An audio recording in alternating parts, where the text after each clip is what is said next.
남은 인생을 함께 걷는 것을 맹세하고 결혼할 때 전혀 생각하지 않는 것 중 하나가 자신 또는 배우자의 불륜 아닐까요? 그러나 결혼 생활이 오래 지속되다 보면 남녀의 애정도 열기도 식어 어느덧 다시 마음을 설레게 하는 연애를 해보고 싶다는 마음이 찾아올 수 있습니다. 부부관계가 원활하지 못하거나 배우자가 부족하다고 느낄 때, 부부 생활에 어려움이 있는 상황이 왔을 때 자신을 이해해주는 상대를 찾게 되고, 그때 마침 나타난 이성에 대해 관심을 가지거나 강한 매력을 느낄 수가 있습니다. 불륜 이유는 자신이 원하는 생활에 만족을 느끼지 못하기 때문에 일어나는 경우가 많습니다. 그렇다면 불륜에 쉽게 빠질 수 있는 유부녀는 어떤 사람들일지 한번 알아보겠습니다. 남자들 입장에서 꼬시기 쉬운 여자는 쉽게 관계를 허락하는 여자가 바로 쉬운 여자가 되는 겁니다. 남녀가 존재하고 사랑이 존재하는 한 영원히 없어지지 않을 바람, 그리고 불륜하면 남성 쪽이 쉽다는 이미지가 있지만 손뼉도 마주쳐야 소리가 나는 법, 최근에는 여성이 바람기, 불륜도 함께 증가하고 있다. 드라마나 영화에서조차 여성의 불륜, 혼외 자식, 이혼 등을 자연스럽게 다루고 있는 것도 그만큼 주위에서 관심이 많고 흔해졌기 때문이다. 그래서 여자들이 불륜을 하는 이유는 도대체 뭘까요?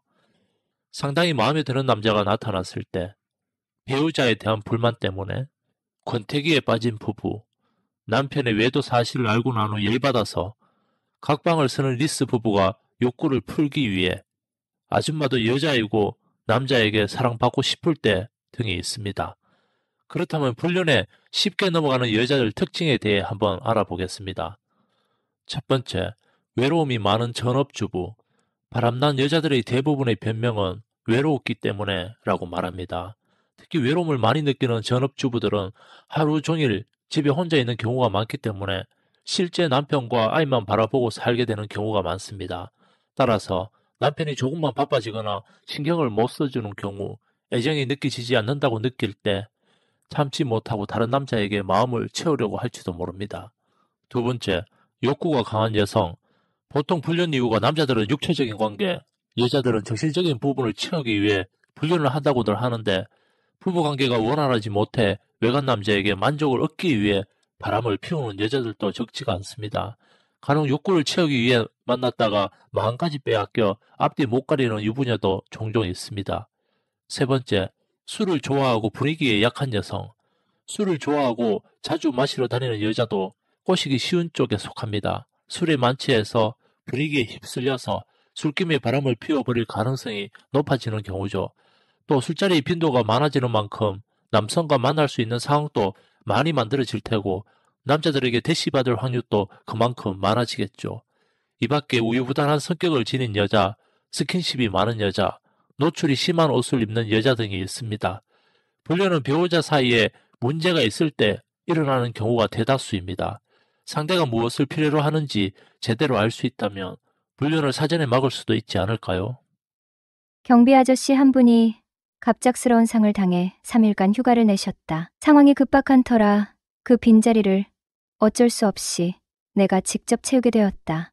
밤 12시 야간 순찰을 나섰다. 단지를 한 바퀴 돌며 평소보다 더 꼼꼼히 살폈다. 거의 순찰을 마치고 마지막 구역으로 향했다. 그곳은 단지에서도 가장 후미진 곳으로 야산과 인접해 있었다. CCTV는커녕 가로등마저 희미한 곳이라 주민들도 늦은 밤엔 좀처럼 가지 않는 곳이었다. 어둠 속에서 마지막 코스를 걸어가는데 멀리서 차 한 대가 눈에 들어왔다. 한적한 곳에 홀로 서 있는 승용차는 왠지 모르게 눈길을 끌었다. 여긴 주차 구역도 아닌데? 뭔가 이상한 느낌이 들어 가까이 다가갔다. 가까이 갈수록 차 내부가 묘하게 흔들리고 있었다. 창문은 뿌옇게 김이 서려 있었고 은은한 불빛이 새어나왔다. 차 안에는 한 남녀가 어찌나 열정적이던지 그 안에서 남녀가 한참 사랑을 나누고 있었기 때문이다. 참나, 멀쩡한 집 놔두고 왜 여기서 지랄이대. 그냥 독특한 취미를 가진 커플쯤으로 여기고 대수롭지 않게 여겼다. 누구인지 궁금하긴 하였지만 괜한 호기심으로 다가갔다가 들키기라도 한다면 사생활 침해로 잘릴 수도 있단 생각에 그냥 지나쳐야만 했다.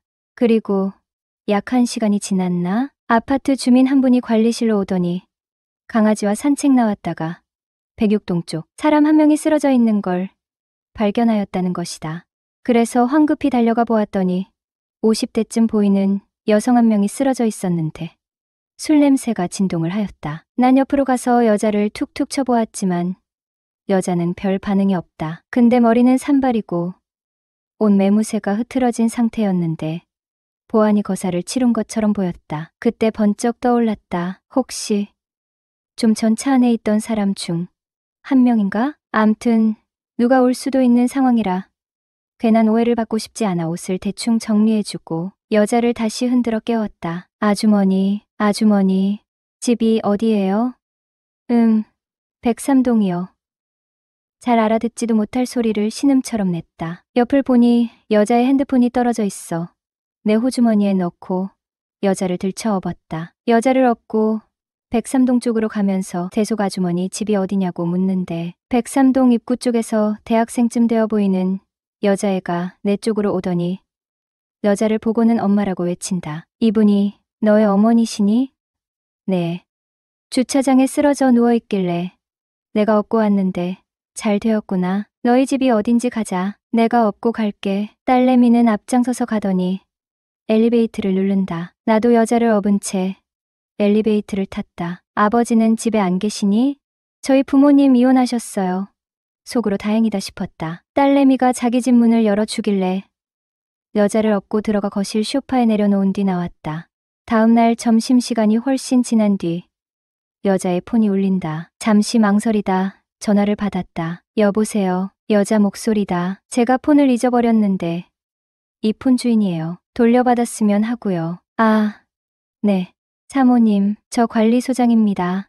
새벽에 주차장에 쓰러져 계신 사모님 옆에 폰이 있길래 제 호주머니에 넣고 사모님을 업어다 드리곤 있고 제가 가지고 왔네요. 죄송합니다. 내가 공손하게 말을 하자 아주머니는 아니라며 살뜰히 챙겨줘서 고맙다며 나중에 식사라도 대접하겠단다. 아닙니다. 사모님 제가 당연히 해야 되는 일인데요 뭐.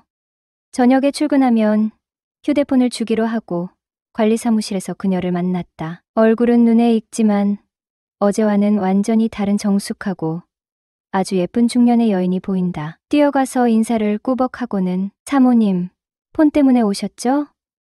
얼굴을 뵈니 알아보겠네요. 아, 네. 아저씨 고마워서 어쩌죠?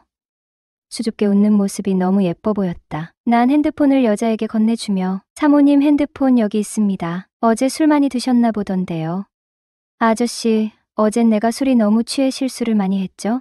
저한테 실수한 건 딱히 없는데요. 알고 보니 그녀는 술만 취하면 기억도 못하고 남자들과 사고를 치고 다니는 주사가 있었던 것이었다. 말들을 대충 맞춰보니 그날 야산과 인접한 그곳에서 애정행각을 벌이던 주인공이 확실한 듯 싶었다. 아저씨, 시간 되면 언제 한번 식사라도 대접하고 싶은데요.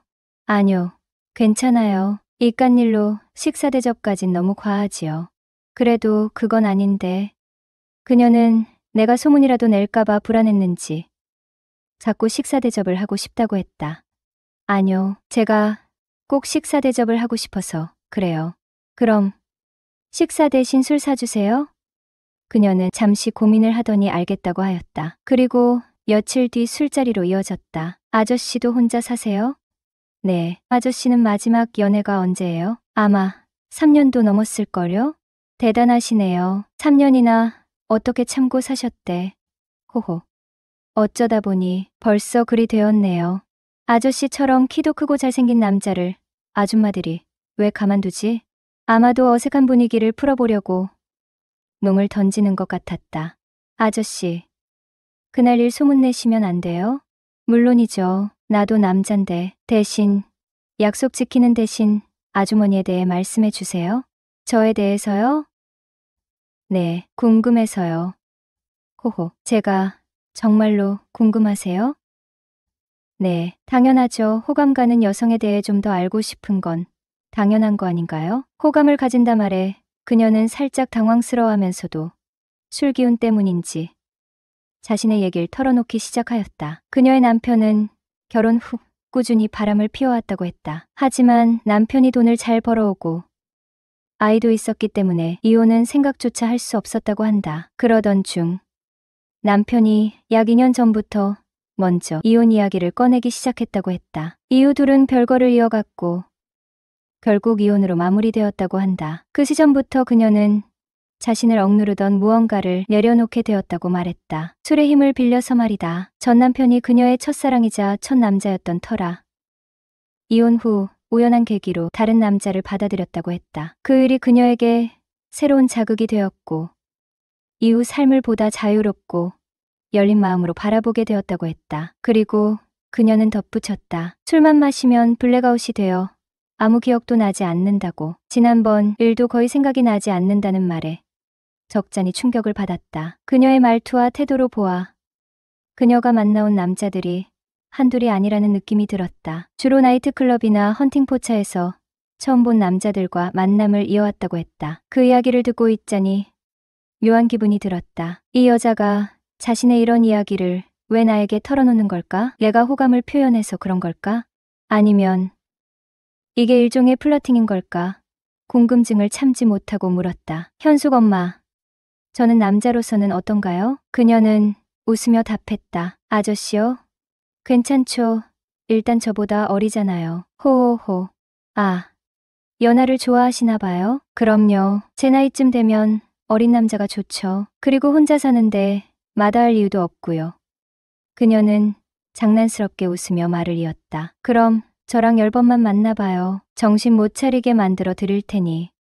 내가 장난스러운 듯 진지하게 제안하자 그녀가 고개를 갸웃하며 물었다. 왜 하필 10번인데요? 그 정도는 만나야 서로를 제대로 알 수 있지 않을까요? 저는 갈수록 더 좋아지는 남자거든요. 그녀는 피식 웃으며 말했다. 호호. 참 재밌는 아저씨네. 나는 웃음 속에서도 진심을 담아 덧붙였다. 사실 제가 밤일은 잘하는데 연애엔 좀 서툴거든요. 그런데 현숙 엄마랑은 왠지 잘 맞을 것 같아요. 연하는 키우는 재미도 있다 하잖아요. 그녀는 어이없다는 듯 웃으며 답했다. 그건 연계일 때 얘기죠. 아저씨는 연계는 아니잖아? 그런가요? 나는 살짝 쓴웃음을 지었다. 10번이라고 했죠? 네, 한번 만나봐요. 그럼.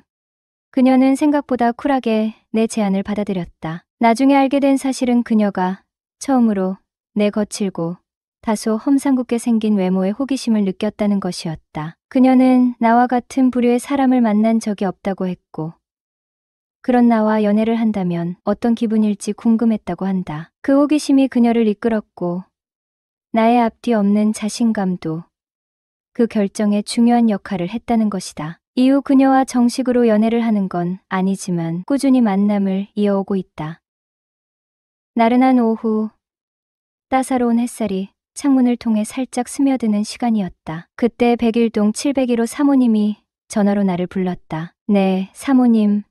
바로 가겠습니다. 우리 아파트는 소형 평수가 많아 그런지 유독 혼자 사는 여성들이 많다. 대부분 그들만의 이유가 있고 시간이 지나면서 아파트도 30년 가까이 됐으니 여기저기 수리가 필요한 곳이 많아졌다. 그래서 작은 일에도 자주 관리실을 찾곤 했다. 그녀는 50대 초반으로 동대표로도 활동하고 있어 나를 자주 부르던 사람 중 한 명이었다. 하지만 그녀는 나이보다 훨씬 젊어 보였고 곱게 나이를 먹은 덕분에 40대 초중반 정도로 보였다. 더 놀라운 건 평소 옷차림이 야하기로 유명했다. 이날도 마찬가지였다. 내가 그녀 집으로 갈 때면 항상 그녀의 옷차림에 신경을 쓰는 듯한 느낌을 받았기 때문이었다. 어떤 모습으로 나를 맞이할지 늘 궁금하고 기대가 됐다. 그래서 701호로 향할 때마다 가슴이 두근거리기 마련이었다. 도대체 오늘은 무슨 스타일일까? 그래서 항상 기대가 되었다.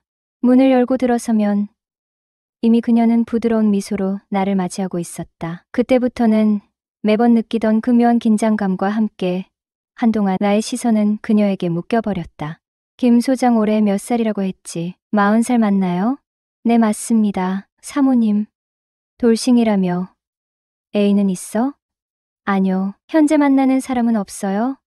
아직 한창 나이인데 만나는 사람이 없으면 무슨 재미로 살아? 안 그래? 그렇기야 하죠. 밤만 되면 잠을 설치니 말이죠. 하하. 참나, 나이도 어린데 왜 그러고 사나? 사모님이 한 명 소개시켜 주시던가요? 김 소장은 어떤 스타일을 좋아하는데? 저는 사모님 같은 스타일이요. 뭐, 김 소장 농담도 잘하네. 나같이 늙은 사람이 뭐 좋다고 그런 말을 해. 사모님이 어때서요? 제가 본 50대 중에 제일 이쁘신데요, 뭘. 그래도 김 소장 여자 보는 눈은 있네. 그녀는 싫지 않은 듯 살짝 미소 지으며 말했다. 그리고 우리 아파트에서 미모로는 1등이시잖아요. 사모님 정도 되는 여자라면 언제든지 콜입니다. 그녀는 갑자기 발동이 걸렸는지 날 보며 배시시 웃더니 갑자기 내 옆에 다가와 앉았다. 아, 요즘 따라 어깨가 자꾸 뭉치고 아프네. 김 소장이 좀 주물러 줄 수 있겠어? 저야 좋죠. 여자랑 이렇게 가까운 거리에 있는 게 얼마만인지도 모르겠네요. 어머, 김 소장 소나기 힘이 장난이 아니네. 너무 시원해. 하하, 제가 소나기 힘만 좋은 게 아닙니다요. 뭐야, 방금 그 멘트는 꼭 옛날 마당쇠가 마님한테 얘기하듯이 하네. 호호. 그럼요, 앞으로는 마님의 평생 몸종이 되겠습니다요. 그렇게 말하니깐 나 갑자기 설레는데. 그럼 오늘부터 모시면 되겠습니까요? 마님? 그래, 오늘부터 나의 돌쇠가 되어주렴.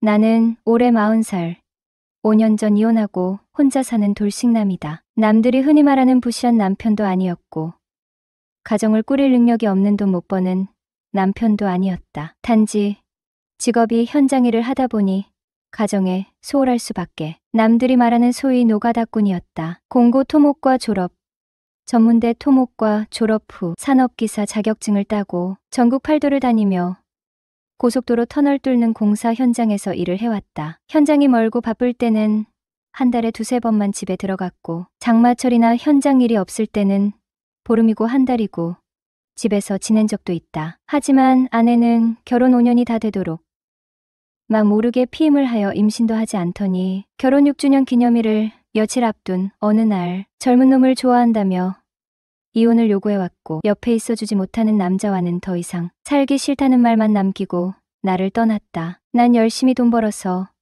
마누라 고생 안 시키고 편히 살게 해주고 싶었을 뿐인데 남은 건 직업에 대한 회의와 마음의 상처뿐이었다. 먹여 살릴 처자식도 없는데 고생해가며 돈 벌어 뭐 하겠냐 싶어 10년 가까이 하던 토목일을 그만두게 되었다. 그리고 사무실에 앉아 편하게 월급 받을 수 있는 직업을 찾다가 선택한 게 주택관리사 자격증을 취득하고 아파트 관리소장이 되었다. 아파트가 30년 가까이 되었고 평수가 19평, 25평으로 구성되어 있다 보니 대부분의 입주민들은 장년층이 많았다. 그리고 희한하게도 우리 아파트엔 이혼녀와 과부들이 많이 살았다. 그래서 과부촌이란 소문이 돌기도 했다. 이곳 입주민은 관리소 직원들에게 개인적이고 사적인 일들도 많이 부탁을 했어요. 난 웬만하면 다 들어주었다. 왜냐하면 보통 2년마다 계약인 아파트관리소장은 임기 이후 아파트 입주자 회장이 정권을 가지고 있다 해도 무방하다. 그래서 입주자에게 찍히면 살아남기 힘들기 때문이다. 자기 집 액자 거는 것부터 해서 가구를 옮겨달라, 멀리 두고 온 자전거를 아파트로 옮겨달라는 것까지 나는 서비스직이다 생각하고 세대에서 부탁하는 건 웬만하면 들어주었다. 그러다 701호 사모님과 돌이킬 수 없는 관계가 되고 말았죠. 주말에 이마트에 들러 장을 보고 지하 주차장에 차로 가는 중에 701호 사모가 어떤 젊은 놈과 차 안에서 애정행각을 벌이는 걸 목격하고 만 거죠. 아마도 이마트 주차장이 그들의 비밀 접선 장소인 것 같더군요. 하필이면 내 차 바로 옆에서 수위 높은 애정행각을 벌이고 있는데 진한 선팅 때문에 긴가민가 하면서 쳐다보고 있는데 이게 웬 날벼락인지 그때 마침 701호 사모님과 제 눈이 딱 마주치고 말았네요. 난 무척이나 놀라서 곧장 차를 몰고 도망치듯 자리를 떠났습니다. 다음날 출근했더니 701호 사모가 자기 집에 와 달라고 연락이 오더군요. 혹시 어제 일 때문에 날 소장 자리에서 내보내려고 하나 불안한 마음이 한가득이었습니다. 거실로 들어서자 인사도 없이 다짜고짜 소파로 가서 앉으라고 손짓을 한다. 아줌마가 다른 건 몰라도 키도 크고 피부가 매끈한 꿀피부였다. 그날따라 외모에 신경을 많이 썼는지 내 눈에는 무척이나 아름다워 보였다. 커피 한 잔을 내오더니 나에게 이것저것 물어온다. 사모는 한참을 망설이더니 어제 있었던 얘기를 먼저 꺼낸다. 어디서부터 어디까지 보았는지 내게 물어보았다. 사실대로 얘기를 하자. 현재 남편과 별거 중이고 이혼 소송 중이라고 했다. 그래서 그날 일이 그녀에겐 엄청 민감한 문제였나 보다. 그 남자는 채팅 앱으로 만나 사귄 지 한 달 된 사이라고 하였다. 그리곤 나에게 흐느끼며 얘기를 한다. 제발 이 사실을 비밀로 해달라고. 그 일이 유책 사유가 되어 재산 분할에 엄청 불리해질 수 있다고 비밀로 해달랜다. 그때부터다. 그녀와 사적으로 연락을 주고받으며 시도 때도 없이 날 그녀 집으로 불러들였고 나 역시 그 재미에 푹 빠져 그녀의 돌쇠가 되기로 하였다. 아파트 입주민 여러분, 관리소 직원분들께 너무 과한 요구나 갑질을 하지 말아 주시길 부탁드립니다. 그들도 누군가의 가족이고 누군가의 아버지, 아들, 남편입니다. 최근 들어 관리소 직원들이 입주민들의 무리한 요구와 횡포를 견디지 못하고 떠나는 경우가 많아 관리소장의 평균 근속 연수가 2년도 채 되지 않는다고 하네요. 이는 육체적인 노동보다도 정신적인 스트레스와 감정 소모가 극심한 직업이기 때문이겠죠. 수없이 쏟아지는 민원과 때로는 상식을 벗어난 요구 속에서 사람들은 마치 힘들면 그만두라는 태도로 우리를 대합니다. 그래서 저는 그들의 요구를 묵묵히 받아들이며 제 역할을 해내고 있어요. 저는 관리소장 치고는 비교적 젊은 편입니다. 그래서인지 아파트에 거주하는 50대 불식 여성이나 과부 입주민들 사이에서 나름 인기가 있는 것 같더군요. 그들은 저를 믿음직한 일꾼 혹은 말을 잘 듣는 머슴쯤으로 생각하는 것 같아요. 처음에는 자존심이 많이 상했습니다. 하지만 어느 순간 생각을 바꾸기로 했어요. 그녀들은 마치 양반집 마님들이고 저는 그 집의 머슴이라 여겼죠. 그렇게 마음을 다잡으니 오히려 상황을 즐기게 되더군요. 세상을 바꿀 수 없다면 스스로를 바꿔라. 그러면 세상도 달라 보일 것이다. 나는 지방의 한 소도시에서 나고 자랐다. 공부를 특출나게 잘했거나 집안이 부자인 친구들은 서울이나 다른 대도시에 나갔지만 나는 이곳 농공단지에 있는 부품가 공공장에 다니고 있다.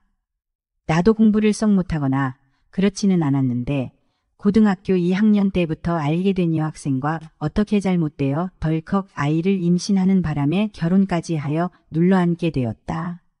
그 사람이 지금의 아이 엄마인 내 아내다. 결혼 초까지만 해도 젊은 혈기도 있었고 이 좁은 지방소도시가 갑갑할 정도로 꿈도 컸고 그래서 한때 몇 번 대도시에 나가서 살려고도 해보았지만 어려서 결혼했기 때문에 미덥지 않아서인지 부모님의 반대와 압박에 못 이겨 결국 이 도시에서 한 발 자국도 나가지 못했다.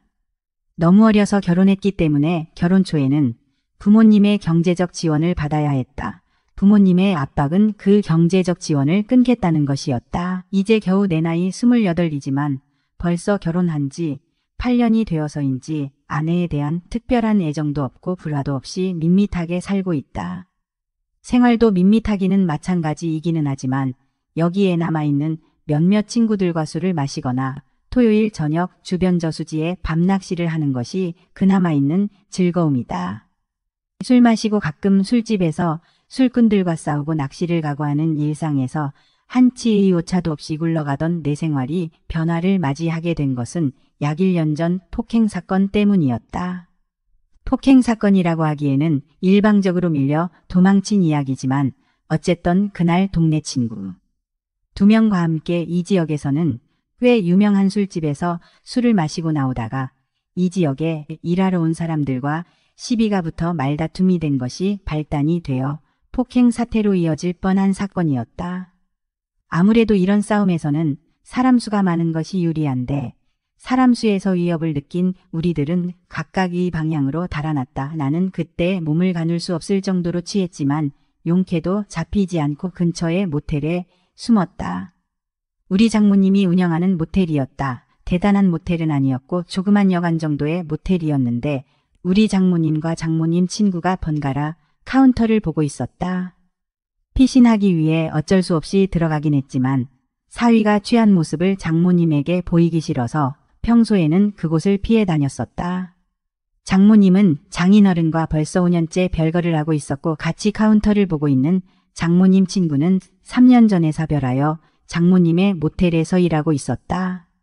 내가 헐레벌떡 뛰어들어가니 장모님 친구가 놀라면서 정서방 술도 많이 마셨네 몸도 가누지 못하네 하면서 방도 다 나가서 빈 방도 없는데 어떻게 하지 하면서 장모님에게 전화를 했다. 전화를 받고 내실에서 쉬고 계시던 장모님이 나와서 내 모습을 보고 방이 다 찼으니 카운터는 자기가 보면 된다면서 친구에게 나를 내실에 눕히고 집에 가서 쉬라고 했다. 그래서 장모님 친구는 집으로 돌아갔고 나는 내실에서 잠이 들었다. 얼마나 지났는지는 모르지만 깜깜한 방에서 눈을 떴는데 옆에는 아내가 누워 있었다. 술도 취했고 해서 아내의 가슴 속으로 손을 쑥 집어넣었는데 평소 술 먹고 그렇게 하면 내 손을 뿌리칠 텐데 아무 반응이 없었다. 반응이 없다기보다 반응이 달랐다는 표현이 맞을 것이다. 그런 반응이 아내의 거부의 표현이 아니라 신호로 생각하고 약간의 거부를 물리치고 강하게 힘을 써서 일을 치렀다. 그리고는 정신없이 다시 골아떨어졌다. 다음날 해가 중천에 떴을 때 일어났다. 일어나 보니 집이 아니란 걸 알았다. 어제 여기에 오게 된 이유를 알게 된 것은 한참 동안 생각을 짜낸 후였다. 술 취한 노무자들에게 쫓겨 여기까지 온 건 알겠는데 그 이후의 일은 도무지 생각이 나지 않았다. 씻고 나오는데 장모님 친구가 카운터에 앉아 있었다. 이제 정신이 좀 드나 보지. 정서방, 어제 제가 실수가 많았죠.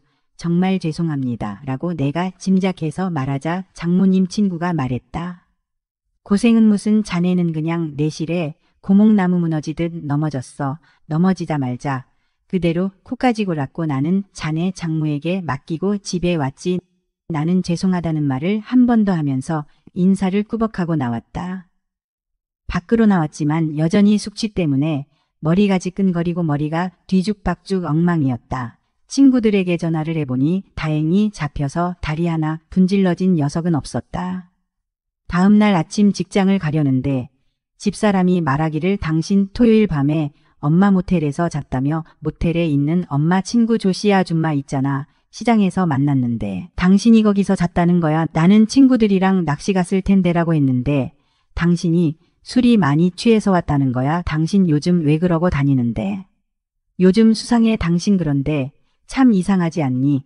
어제 아줌마와 만나기 전에 엄마와 전화통화했을 때 당신이 술이 떡이 되어 거기서 잤으면 엄마는 나에게 당신에 대한 이야기를 했을 텐데 왜 아무 말 안 했을까?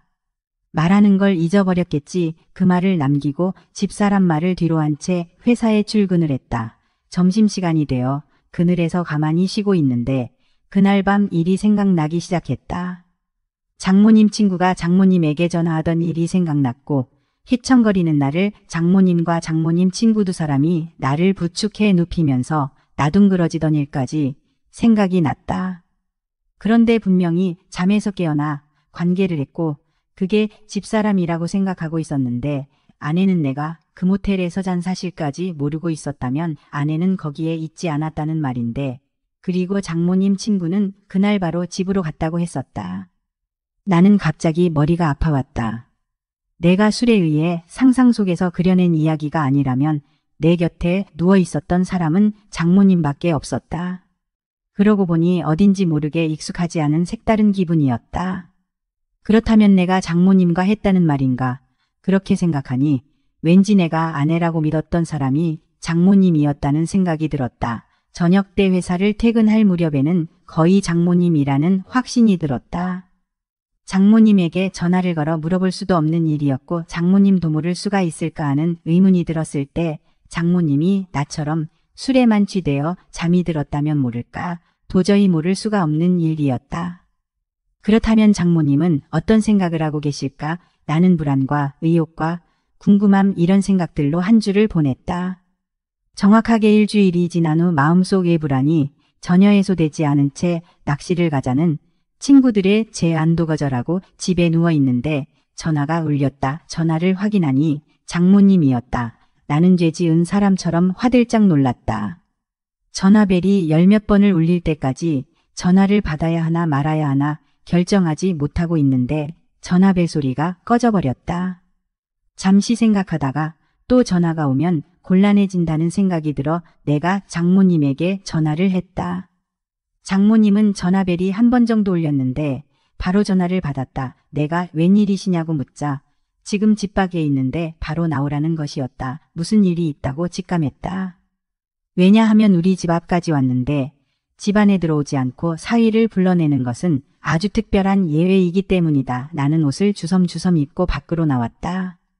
장모님 차가 집 옆에 주차되어 있었다. 차에서 내리지도 않고 장모님이 앉아 계시는 운전석 옆으로 가서 넙죽 인사를 하자 장모님이 운전석 문을 열고 나오셨다. 집에 좀 들어오시라고 하면서 무슨 일이 있느냐고 모른 채 하며 물었다. 장모님은 내가 지금까지 보아온 장모님이 아니었다. 내가 여태 한 번도 보지 못한 선글라스를 끼고 계셨고 노란 바탕에 크다란 꽃무늬가 있는 원피스를 입으셨고 한 번도 보지 못한 빨간 구두를 신으셨다. 장모님은 나를 태우고 거의 30분을 말없이 운전대를 잡고 앞만 보고 가셨다. 나도 더 할 말이 없었다. 내가 먼저 무슨 말을 할 계제가 아니란 것을 분위기로 파악하고 있었다.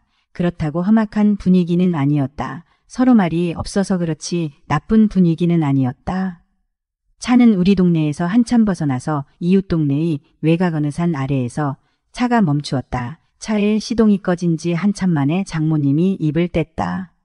내가 여기로 너를 데리고 온 이유를 알고 있니? 장모님은 내가 집사람과 고등학교를 막 졸업한 어린 나이에 결혼했기 때문에 아들처럼 대했다. 지난 토요일 밤 무슨 일이 있었는지는 알고 있니? 나는 잘 모르겠다고 대답했지만 믿지 않는 눈치였다.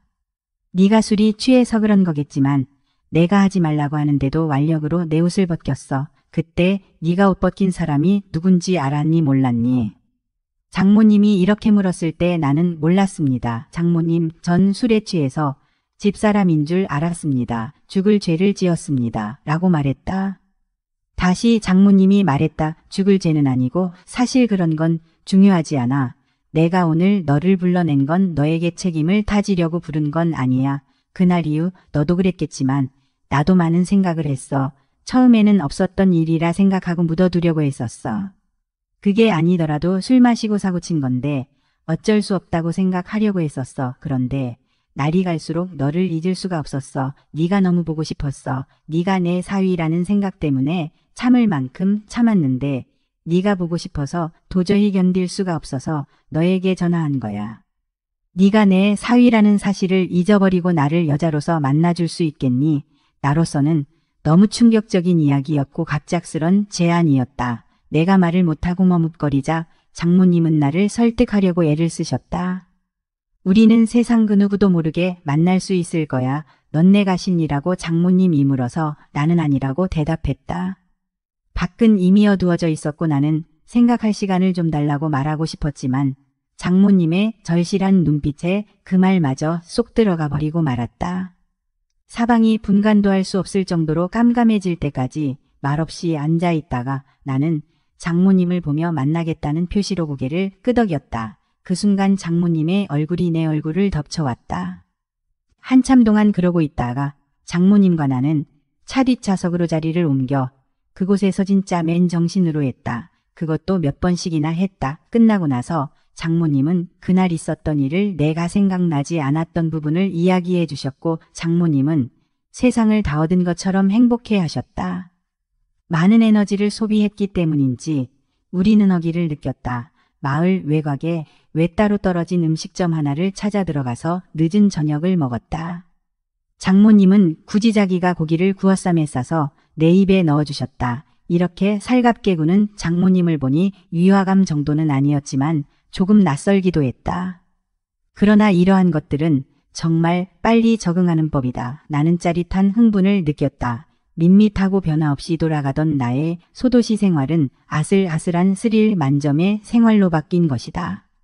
사람이 누구와도 공유하지 못하는 비밀을 하나 가진다는 것이 이렇게 흥분될지 몰랐다. 이렇게 인생을 바꿔놓을 줄은 몰랐다. 돌아오는 길에 장모님은 다음에 만날 시간과 장소를 정해 주었다. 그날 이후 금요일만 되면 낚시 가자는 친구의 전화를 어떻게 거절하는 것이 좋을까? 그것만을 생각하고 있다. 집사람에게는 낚시 간다고 집을 나와서 장모님과 함께 차를 타고 될수록 우리 마을에서 멀리 떨어진 이웃 도시들을 전전한다. 어떤 때에는 실제로 밤낚시를 간 적도 있다. 그때는 친구들이 알지 못하는 아주 먼 낚시터를 찾는다. 밤에 장모님과 밤낚시를 하면서 이런저런 이야기를 하기도 하고 낚싯대를 그대로 둔 채 두 사람이 잠깐 불 꺼진 차에 갔다 오기도 한다. 우리는 세상 어느 누구도 찾지 못할 곳을 찾아서 이 도시 저 도시를 전전하고 있다. 그 비밀의 성 안에서 아슬아슬한 줄타기의 짜릿한 흥분을 만끽하고 있다. 안녕하세요. 평소에 사연을 즐겨 듣다가 저도 용기를 내서 보내봅니다. 저는 올해로 31살 평범한 회사를 다니고 있는 직장인 남자입니다. 오늘 제가 사연으로 보내는 이야기는 제가 20대 초반에 군대를 다녀오고 자취를 할 때 있었던 일입니다. 나름 공부를 열심히 해서 지방에서 서울로 대학을 다니게 되었고 당연히 자취를 했었어야 했는데 아무래도 여유롭지 않은 가정형편상 조금 오래된 2층 다세대 주택에서 자취를 했습니다. 1층은 주인집이 살고 있었고 2층에는 방이 3개, 화장실과 부엌 이렇게 된 구조인데 방세를 내고 주방과 화장실을 공동으로 써야 하는 게 조금 힘들긴 했지만 공동구역은 주인 아주머니께서 매일 올라와 청소를 해주시는 덕분에 크게 불편한 점은 없었습니다. 무엇보다 월세가 다른 원룸에 비해 너무 저렴했기 때문에 어쩔 수가 없었습니다.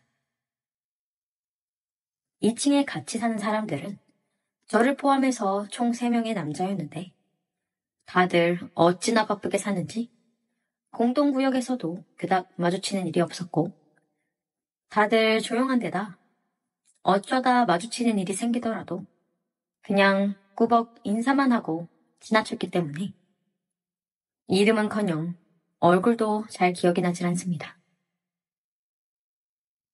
다만 주인집 아줌마도 사실 위층에 사람이 없을 때만 올라와서 청소를 하시느냐 별로 마주칠 일이 없었는데 주인집 아줌마만큼은 오랜 시간이 지난 지금에 와서도 쉽게 잊혀지질 않습니다. 지금도 기억이 나는 건 그날은 정말 더운 여름날이었습니다. 그냥 더운 게 아니라 너무 습하고 더워서 가만히 앉아만 있어도 땀이 줄줄 흐르는 그런 미친 더운 날이었어요. 학교 수업을 마치고 집까지 걸어가고 있었습니다. 학교에서 집까지는 천천히 걸어도 15분이면 도착했기 때문에 오전에 살짝 날씨가 흐렸지만 우산은 들고 가지 않았습니다. 그런데 점심때쯤부터 본격적으로 하늘이 어둑어둑해지더니 결국 제가 학교 끝나고 집으로 걸어가는 와중에 비가 쏟아지기 시작했습니다. 얼마 지나지 않아 소나기가 쏟아지기 시작했고 저는 열심히 집으로 뛰었지만 거세게 내리는 비에 머리끝부터 발끝까지 다 젖어버리고 말았어요. 집으로 들어가자마자 샤워부터 해야겠다는 생각으로 2층 문을 열고 들어가면서 티셔츠를 벗었는데 화장실에 누군가 씻고 있는 듯한 소리가 들리더라고요. 저랑 같이 2층에 살고 있는 다른 사람들은 학생이 아니고 회사를 다니는지 낮 시간에 집에 있는 일이 드물었는데 누군가 싶었습니다. 그러다 화장실 앞에 벗어놓은 옷이 쌓여 있었는데 대충 보니까 여자 옷 같더라고요. 아래층 주인집 아줌마의 옷이구나 생각하고 제 방으로 들어가려고 했어요. 하지만 그 순간 제 머릿속에 나쁜 생각이 들었습니다. 제가 살던 집의 주인 아주머니는 나이는 40대 초반 정도로 보이는데 항상 다정하고 상냥하게 모든 사람들을 대해줬기 때문에 평소에도 좋게 생각했었어요. 거기에 더불어 평소에는 가벼운 화장에 옷차림도 편하게 하고 다녔는데 여름이라 그런지 딱 붙는 민소매 티셔츠에 짧은 추리닝 반바지를 자주 입었습니다. 그날도 화장실 바로 앞에 그 옷이 있더라고요. 그래서는 안 되는데 저는 당시에 군대를 다녀오고부터 계속 여자친구가 없었기 때문에 여러모로 많이 외로워하던 중이었어요. 아줌마의 옷을 들고 살짝 냄새만 맡아보려고 했습니다. 날이 더워서 그런지 약간의 비릿한 땀 냄새와 평소 아줌마가 지나갈 때마다 은은하게 나던 화장품 냄새가 너무나도 좋게 느껴졌어요. 그러면 안 된다고 생각하면서도 멈출 수가 없었습니다. 그러다가 중요 부위를 가리는 제 손바닥만한 천조가리를 발견하고는 저는 참기가 힘들었습니다. 많은 생각이 제 머릿속을 스쳐 지나갔지만 저는 결국 제 이성을 잃어버리고 그것을 제 주머니에 넣고 방으로 들어갔습니다. 잠시 후에 아줌마가 목욕을 다 끝냈는지 화장실 문이 열리는 소리가 들렸고 아줌마가 혼잣말을 하면서 무언가를 찾는 소리가 들렸어요.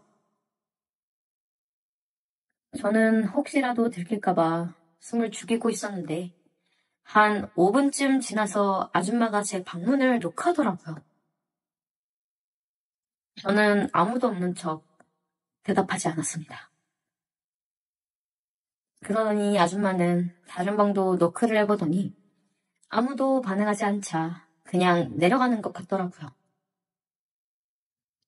저는 방문에 귀를 바싹 대고 아줌마가 내려가는 발소리를 확인하고는 주머니에서 그걸 꺼내 본격적으로 감상하고 즐기기 시작했습니다. 그리고 사람들이 집에 돌아오기 전에 샤워를 먼저 해야겠다는 생각이 들어서 빠르게 샤워를 하고 제 방에 들어와 누워 있었어요. 여러 가지 일도 있었고 비를 맞아서 피곤했는지 잠깐 잠이 들었는데 누군가 밖에서 문을 두드리는 소리에 놀라 일어나 보니 주인집 아줌마가 저를 다시 찾아왔더라고요. 두근거리는 마음으로 문을 열었더니 아줌마는 일단 방에 들어가서 이야기하자고 제 방으로 들어와서 침대에 걸쳐 앉았습니다. 아줌마의 옷을 침대 베개 밑에 넣어두었기 때문에 저는 2배로 더 긴장이 되더라고요. 아줌마는 한참 동안 말이 없이 제 얼굴을 쳐다보다가 제가 그거 가져갔냐고 물어보는 게 아니겠어요. 순간 머리가 멍해졌고 무슨 말을 해야 할지 모르겠더라고요. 일단 아니라고 발뺌을 하긴 했는데 아줌마는 믿는 눈치가 아니었어요. 괜찮으니 말해보라며 계속 저를 설득했어요. 그래서 사실 그날 집안에 아줌마와 나뿐이었고 숨기고 싶어도 숨길 수가 없었습니다. 그래서 죄송하다고 말씀드리고 베개 밑에 숨겨놓았던 아줌마의 옷을 꺼내주었습니다. 아줌마는 한숨을 푹 쉬더니 총각같이 멀쩡한 사람이 왜 아줌마 걸 가져가냐고 저한테 되려 뭐라고 하며 주머니에 그것들을 넣더라고요. 저는 너무 민망하고 창피해서 아무 말도 못하고 고개를 떨구고 있었고 혹시라도 주인 남자가 알게 되거나 집에서 쫓겨나거나 아니면 경찰에 신고라도 할 것 같은 두려움에 벌벌 떨고 있었어요. 한순간에 잘못된 생각으로 주변에 얼굴도 못 들고 다닐 것 같아서 이제라도 무릎 꿇고 싹싹 빌게라도 해야 하나 생각을 하고 있었는데 그때 아주머니께서 저 겁먹으라고 그런 건 아니라고 하면서 저를 꼭 안아주시더라고요. 따뜻한 온기에 마음이 풀리면서 눈물도 차올랐습니다. 아줌마가 안아주고 등을 쓸어줘서 간신히 진정하고 눈물도 멈췄습니다. 아줌마는 나이도 훨씬 많은 자기가 왜 좋냐고 말하면서 마냥 싫지는 않았는지 입은 싱글싱글 웃고 있더라고요. 저는 이때다 싶어서 제가 만난 사람들 중에서 아줌마가 제일 이쁘다고 제 또래 여자아이들은 여자로 보이지도 않는다고 대답했습니다. 그랬더니 아줌마가 갑자기 제 입술을 덮쳤습니다. 진짜 깜짝 놀랐지만 그토록 바라고 원했던 일이라서 저도 눈을 감고 적극적으로 아줌마를 받아들였어요. 한참 동안의 입맞춤이 끝나고 아줌마는 얼굴까지 빨개져서 오는 일은 잊어버리라고 말하며 제 방에서 나갔지만 어떻게 제가 그 일을 잊겠습니까? 그 집에서 거의 2년 동안 살았었는데 그 뒤로 아줌마와 낮에 아무도 없으면 제 방에서 만나는 게 서로 간의 약속이 되었어요. 아줌마는 말도 안 된다고 했지만 누구보다 원하고 있었습니다. 그렇게 2년 가까운 시간 동안 아줌마와 정말 즐겁게 보내다가 그 집 계약이 거의 끝나갈 쯤에 제게도 여자친구가 생겼습니다. 제가 사는 집에 꼭 와보고 싶다 해서 한 번 데려온 적이 있었는데 2층 올라가는 계단 앞에서 아줌마와 저희 둘이 마주치게 되었어요. 몰래 왔다가 가려고 했는데 사실 저는 너무 놀랐었습니다. 아줌마는 아무렇지도 않는다는 듯이 여자친구냐면서 재미있게 놀다 가라고 하더라고요. 오히려 제 마음이 더 찝찝했습니다. 그 뒤로 다시는 아줌마가 제 방에 놀러오는 일은 없었고 저도 2달쯤 남은 집 계약이 끝나자마자 다른 방을 구해 이사를 했습니다. 아줌마와는 살면서 한 번도 마주친 적이 없었고 그때 만난 여자친구와도 얼마 지나지 않아서 헤어지게 됐어요. 요즘도 가끔 비가 억수같이 내리는 여름날엔 그날의 기억과 아줌마의 냄새가 나는 것 같은 착각에 빠지곤 합니다. 어떻게 보면 이상한 경험이지만 제 젊은 날의 몇 안 되는 즐거운 추억이라서 잊어버리고 싶지가 않네요. 제 이야기는 여기까지입니다. 끝까지 들어주신 모든 분들께 감사드려요. 처형이 우리 집에 온 지 4달이 되어 갈 때쯤 둘이서 술을 한잔하기로 했다. 저녁에 퇴근하자마자 처형을 만나기로 한 약속 장소로 향했다. 처형 옷차림이 옅은 노란색 원피스 차림에다가 오랜만에 예쁘게 화장까지 했다. 살집이 조금 볼륨이 있어 보이고 키는 163 정도의 아담 사이즈. 에어로빅을 오래 했다던데 그래서 인지 균형 잡힌 몸매였다. 처형, 오늘따라 너무 이쁘고 섹시한데. 응? 오랜만에 외출이라 신경 좀 쓰고 나왔지. 나 오늘 미용실에 들러 5만 원 주고 머리까지 했어. 처형은 기분이 좋아 보였다. 저녁 겸 반주로 한잔하면서 처형이 먼저 말을 꺼낸다. 우리 동갑인데 앞으로 친구처럼 지낼까?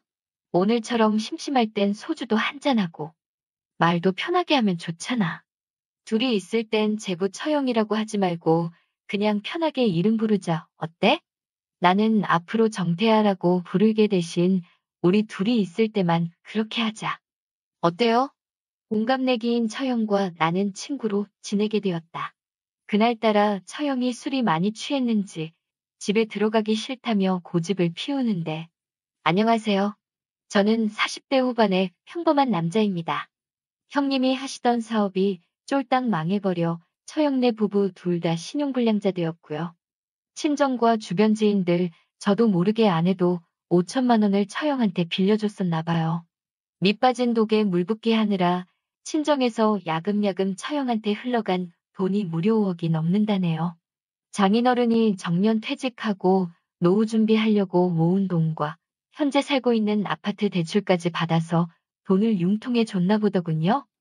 있는 돈 없는 돈 싹싹 끌어 도와주느라 처갓집도 지금 빠듯한 상황이 되었다고 합니다. 사실 예전에 형님이 저한테 연락이 와서 여유돈 있으면 빌려달라고 손 벌린 적 있었는데 그때 제가 단칼에 거절했어요. 제가 부자인 것도 아니고 어릴 때 아버지가 보증을 잘 못 쓰는 바람에 가정 형편이 어려웠던 적이 있던 터라 돈 문제에 대해선 맺고 끊는 게 확실했거든요. 친동생이 돈 빌려달라고 해도 절대 안 빌려준다는 주의예요.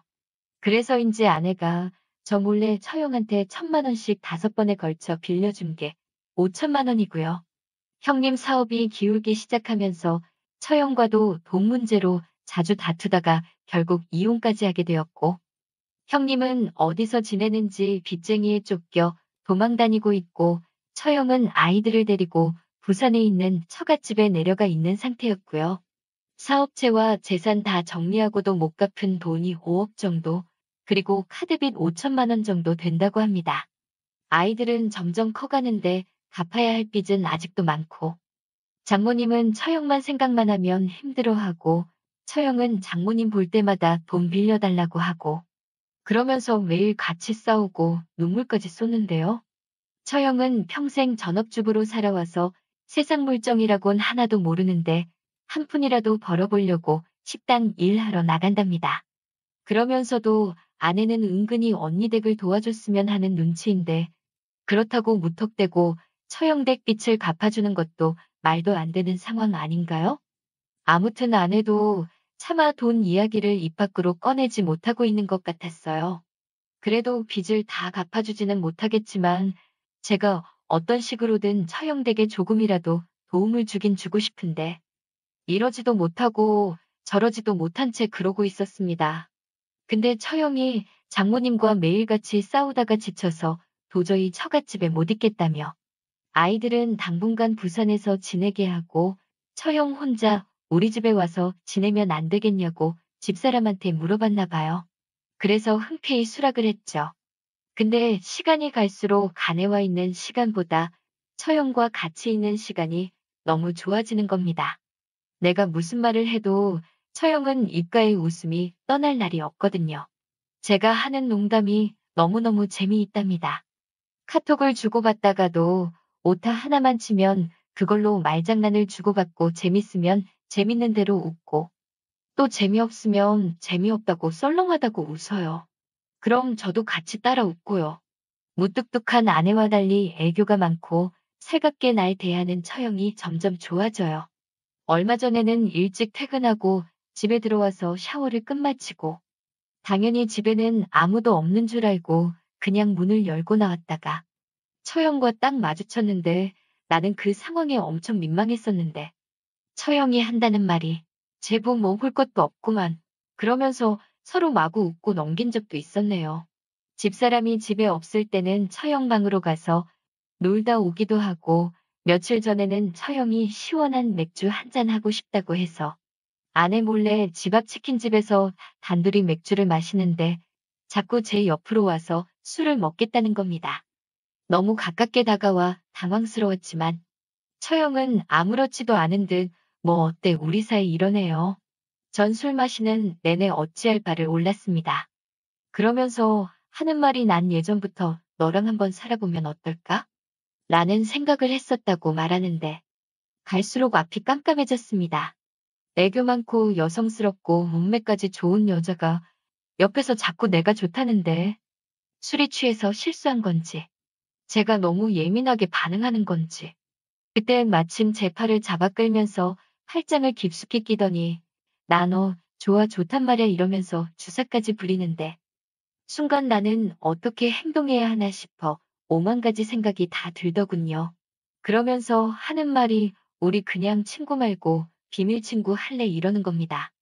아무도 몰래 만나면 아무도 피해보는 사람도 없잖아. 말 그대로 우리만 비밀을 공유하는 친구. 그 말에 온몸에 소름이 돋더라고요. 대놓고 자기랑 바람피자는 얘기잖아요. 그러면서 그냥 집에 들어가기 싫다며 고집까지 피우는데 그래도 그날은 일단 비밀 친구 한번 생각해 본다고 하고 달래서 집에 데리고 왔습니다. 더 큰 문제는 이때부터 시작됐습니다. 처형이 저랑 친구처럼 지내기로 하면서부터 집안에서 마누라처럼 간섭하고 가끔 잔소리까지도 하는 겁니다. 그리고 와이프 꼬셔 맨날 나가서 쇼핑하고 오고 그 쇼핑하는 카드 다 제 돈입니다. 처형이 서울 올라오면 곧장 돈 벌러 간다더니 몇 개월 동안 일자리만 구하러 다니다가 못 구해서 일은 언제 하냐고 물었더니 자기는 신용불량자라서 받아주는 데가 없다고 하대요. 그래서 제가 한 달 전에 처형카드 빚을 다 갚아주고 신용을 회복시켜줬네요. 그리고 한다는 소리가 자기도 이제 신용도 회복되고 했으니 대인관계를 해야 될 것 같다면서 직장 구하기 전까지는 용돈도 달라더군요. 그래서 매달 100만 원씩 주기로 했습니다.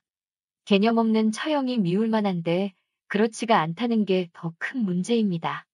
하는 짓이나 행동들이 너무나 사랑스러워 보여요. 같이 있으면 너무 즐겁고 행복하다는 게. 근데 또 처형은 나를 남자로 생각하고 단 둘이 있을 때면 비속말로 언제까지 생각만 하고 있을 거냐면서 빨리 비밀 친구를 하자는데 솔직히 요즘 2명의 여자와 한 집에서 사는 게 너무 행복합니다. 나도 남자니까 무조건 거부한다고 100% 장담을 못할 것 같고 피하기만 한다고 해결될 문제도 아니고 도대체 어떻게 해야 될지 모르겠습니다. 안녕하세요. 올해 40살이고 돌싱남입니다. 지방 국립대 전자공학과를 졸업하고 구미에 있는 대기업 장비 기술직으로 햇수로는 14년째 근무하다가 뜻하지 않게 여러 가지 사건에 휘말리고 진급에도 누락하는 등 회사를 다니면 다닐수록 무기력해지고 발전하기는커녕 게을러지고 그냥 그 자리에 계속 머물고 있다는 기분이 들면서 자존감이 바닥을 치고 있을 때쯤에 안 좋은 일은 겹친다고 했나 결혼 10년 차의 아내가 바람 피우다 들통나서 이혼하고 몸과 마음이 지쳐있던 난 회사도 그만두게 되었다. 1년 넘게 방황하던 나날을 보내던 어느 날 퇴직한 회사 거래처의 대표님이 연락이 와서는 그쪽 회사 생산 라인에 제조장비 설비 부품이나 유지보수 쪽을 외주로 맡아보는 건 어떻겠냐는 제안을 받아들이고 자그마한 사업을 시작하게 되었다. 직원들은 주로 현장으로 파견 나가고 나 혼자 사무실에 앉아있는 시간이 많았었다. 어느 날 친구한테서 전화가 왔다. 동시가 너 요즘 사업한다고 바쁘다며. 바쁘긴 뭘. 하루 종일 사무실에 앉아서 키보드나 두들기고 있지. 맞다. 너 신혼여행은 잘 다녀왔냐? 결혼식 때 참석 못해서 너무 미안해서 축의금은 넉넉히 넣었다. 괜찮아. 초혼도 아니고 재혼인데 뭘. 그래도 그건 아니지 임마. 넌 재혼이라도 재수 씨는 초혼인데. 내가 자리를 빛내줬어야 하는데. 하필이면 친구의 결혼식 날로 중요한 미팅 날짜가 변경되어 서울로 출장을 가는 바람에 제일 친하던 친구 녀석 결혼식에 참석하지 못한 터라 마음 한구석에 무거운 짐을 안고 있었다. 저기 너한테 부탁이 있었어. 부탁, 무슨 부탁인데. 결혼식에도 참석 못했는데 모든 말만 해. 내가 다 들어줄게. 내 처 고향이 대구인 거 알지? 응, 당연히 알지. 사실 우리 장모님이 대구에서 보험 일을 하고 계시거든. 요즘 통 실적이 올라오지 않아서 걱정이라며 사위 찬스 한번 쓰자는데 생각나는 사람이 너밖에 없더라. 대구에서 구미도 가깝잖아. 웬만하면 나 봐서라도 보험 작은 거라도 하나만 들어주라. 너 부탁인데 하나 들지 뭐. 너희 장모님 시간 날 때 구미 우리 사무실로 한번 나오시라고 해. 그래, 역시 너밖에 없다. 내가 원래 이런 부탁 잘 안 하는 거 알지? 실은 우리 장모님이 지금 혼자시거든. 10년 전에 장인어른 돌아가시고 보험일 하며 이제껏 2딸을 키웠는데 며칠 전에도 연락 와서는 실적이 없어서 굶어 죽게 생겼다고 하도 징징대시길래 동시가 우리 장모님 잘 부탁해. 장마철 비가 억수같이 내리는 날 친구놈의 장모가 전화 한 통 없이 내 사무실로 찾아온 겁니다. 혹시 김동식 씨 되세요? 네, 안녕하세요. 정수에게 장모님 이야기 많이 들었는데 이렇게 만나서 반갑네요. 그녀는 사위 친구인 나에게 반갑게 인사를 하면서 환하게 눈웃음을 짓는다. 근데 내가 여지껏 살면서 만난 여자들 중에 5손가락에 꼽힐 정도의 아름다운 미모였고 또한 몸매도 보통 아줌마와는 사뭇 달라 보일 정도로 매력적이었다. 옅은 화장과 은은한 향수 향기를 풍기며 검정색 투피스를 입은 보험 아줌마의 피부결은 검정 옷 때문인지 몰라도 더욱 희고 빛나게 느껴졌다. 평소 여자에게 별로 관심이 없던 나였지만 그녀와 단둘이 사무실에 있다 보니 약간씩 설레기 시작을 했다. 보험 설명해 주겠다며 굳이 내 옆자리로 다가와 앉을 때 나는 정신이 아찔해왔다.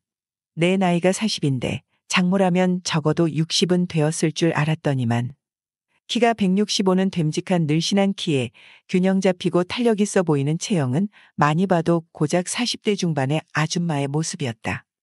알고 보니 그년 아이가 52살이란다. 친구놈이 6살 연하의 여자와 재혼한다더니 실은 띠동갑 연하의 여자와 재혼한 거라는데 마누라는 아래로 띠동갑, 장모는 위로 띠동갑이다. 그녀 얼굴은 탤런트로 비유하자면 친구 장모는 영락없는 배우 이일화님의 얼굴과 스타일이었다. 연락도 없이 오셨네요. 네. 구미에 볼일 있어 왔다가 사무실에 아무도 없으면 그냥 돌아가려고 했죠. 괜히 저 때문에 부담 주기 싫어서요. 그러시구나. 저한테 그런 부담 가지실 필요 없어요. 저기 앉으세요. 장모님 뭐 드실래요? 네. 그냥 커피로 주세요. 우리는 그렇게 처음 만나서 함께 차를 마시며 많은 이야기를 하였다. 정수에게 대충 들은 이야기로는 그녀는 남편이 사고로 죽고 나서 살림만 하던 여자에서 자기 스스로 돈을 벌지 않으면 안 되는 상황이어서 보험 설계사 일을 시작해 2딸을 키웠다는 사실과 최근엔 계약이 별로 없어서 돈벌이가 많이 시원찮다는 내용이었다. 대략적인 이야기를 전해 들었던 터라 그녀가 현재 어떤 상황인지 대충 짐작이 갔고 그녀를 만나기 전까지는 아무 생각이 없었다가 만나고 나니 마음이 달라졌다. 그녀를 처음 보자마자 내 입에서 튀어나온 말은 바로 아니, 이렇게 예쁜 아줌마가 배우를 하셔야지 무슨 보험 일을 다 하세요. 그랬더니 그녀는 씩 웃더니 애들 키우며 먹고 살려다 보니 하게 된 거죠. 대화를 하던 와중에 내 눈은 자꾸 그녀를 훑어보게 된다. 분명한 것은 그녀도 나를 의식을 하고 있다는 것이다. 사업 시작한 지 얼마 안 되셨다길래 제 임의로 괜찮을 것 같은 보험 몇 개 뽑아와 봤어요. 테이블 위에 서류 뭉치를 올려놓고 설명을 해주는데 그녀가 무슨 소리를 하고 있는지 귀에 전혀 들어오지 않았다. 적당히 얘기에 맞장구를 치며 시선과 머릿속은 온통 오늘 그녀를 댁으로 보내고 싶지 않다는 생각에 과불한 말이 귓가에 자꾸만 맴돌았고 얼굴엔 엷은 미소가 지어졌다. 우리 여기서 이러지 말고 저녁 시간도 다 되었고 멀리서 귀한 손님이 오셨는데 저녁 먹으면서 술이나 한잔 하시죠. 그러죠. 뭐 드실래요? 그녀는 내가 보험을 들어줬으니 술은 자기가 사겠다고 했다. 장모님, 우리 이렇게 얼굴 터으니 앞으로는 자주 봐야죠. 식당으로 이동하면서 차에서 나도 이혼하고 혼자 산다고 했더니 그녀가 둘 다 외로운 처지네 이러면서 많은 이야기를 쉬지 않고 떠들어댔고 덕분에 음식점에 들어설 때쯤에는 그녀와 나에겐 처음에 어색함이 많이 사라지고 금세 친근한 사이가 되었다. 물론 그녀에겐 보험 계약을 한 건이라도 더 성사시키기 위해 나에게 잘 보일 필요가 있는 상황이었고 나 또한 그녀를 보는 순간 꼬시기로 마음을 굳게 먹은 탓에 우린 짧은 시간이지만 급속도로 친해질 수가 있었다. 물론 친구의 장모라서 최대한 정중하게 신사적으로 그녀에게 접근을 하였고 일단 대화가 잘 되어야 남녀 사이가 발전하기도 쉬운 법. 그녀 또한 속마음은 어떤지 몰라도 일단은 나의 멘트 하나하나에 맞장구를 쳐주면서 소위 짝짝꿍이 잘 맞는 보통의 남녀 사이가 되었다. 제가 구미에서는 오래 살았으니 아는 지인들도 많고 앞으로 보험 소개 많이 시켜드릴게요. 오늘은 우리 코가 삐뚤어지게 한잔하고 앞으로 친하게 지내봐요. 나는 입에 발린 소리로 최대한 그녀를 기분 좋게 해주었다. 그렇게 한정식집에서 저녁 식사를 하며 백세주를 시켜 마시다 보니 그녀도 취하는지 자세가 많이 흐트러지기 시작했다. 저기 동식 씨 저 많이 취한 것 같아요. 이렇게 술 취해서 대구는 어떻게 가지? 그녀는 점점 더 말투도 행동도 흐느적거리기 시작했다. 장모님 많이 취하셨네요. 속으로 뭐야? 너무 기회가 쉽게 온 것 아냐. 대구가 집인데 구미까지 와서 술자리에 순순히 따라 나설 때부터 보통 여자는 아닌 듯 싶었다. 일어나서 그녀를 운전석 옆자리로 부축해서 옮기면서 이기지도 못하는 술을 왜 이리 많이 마셨어요. 나도 모르게 그녀를 걱정하는 듯한 잔소리 아닌 잔소리를 해버렸다. 적당히 좀 먹지. 슬쩍 그녀의 이마에 손을 대보았다. 열도 조금 나고 숨소리도 많이 거칠었다.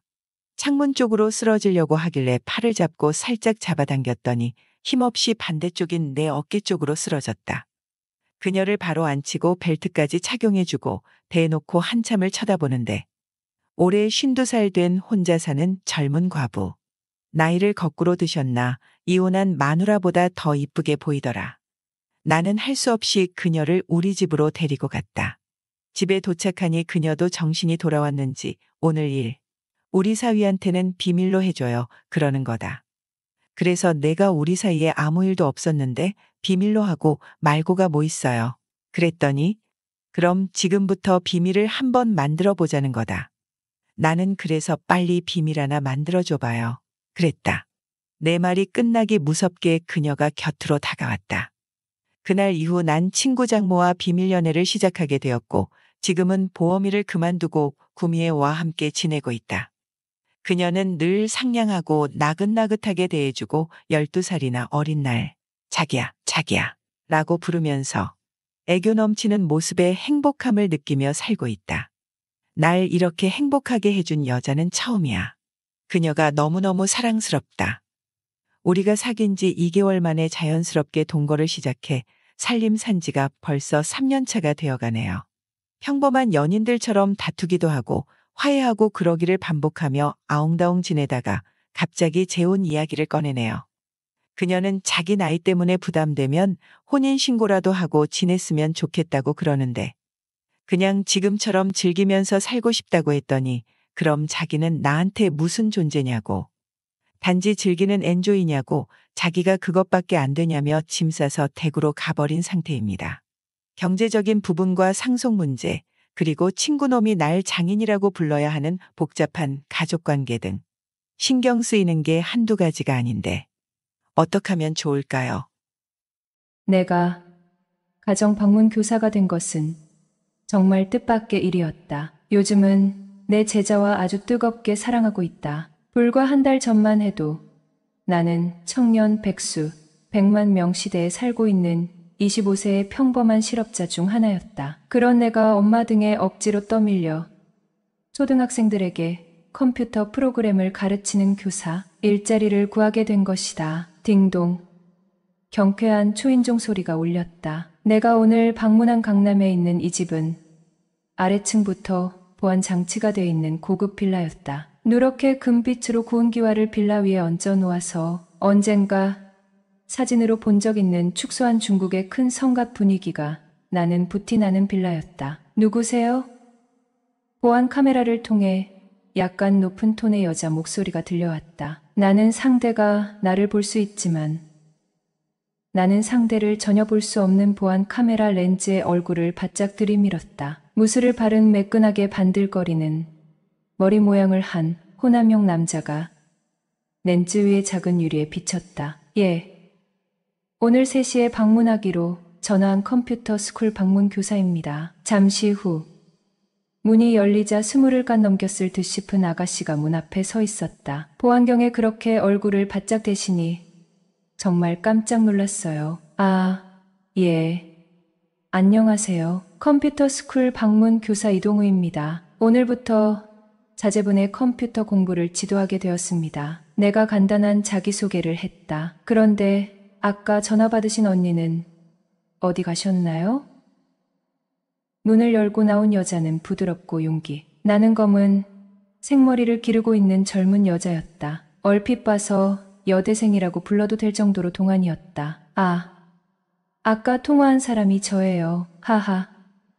제가 실례를 했군요. 아이가 있다고는 믿기지 않을 정도로 젊어 보이셔서 나는 멋쩍게 웃었다. 하지만 여자의 얼굴이 내 말에 기분이 좋아졌는지 순간적으로 발갛게 물들어가는 걸 놓치지 않았다. 아이는 오늘 학원이 늦게 끝나 조금 늦을 거예요. 여자가 자신을 너무 젊게 봐줘서 부끄러운지 검은색의 윤기 나는 머리끝을 만지작거렸다. 그건 아마 여자의 버릇인 듯했다. 그녀는 소매가 없고 목 위까지 올라오는 엷은 색의 니트 원피스를 입고 있었는데 몸에 달라붙는 옷 때문인지 상체의 곡선이 유난히 돋보였다. 그녀의 몸에서는 향긋한 샴푸 냄새와 상쾌한 향수 냄새가 함께 풍겼다. 나는 여자의 뜻밖의 미모와 향수 냄새 때문에 나도 모르게 마른 침을 꿀꺽 삼켰다. 이거 좀 드시고 조금만 기다리세요. 죄송합니다. 곧이어 나는 그녀의 안내로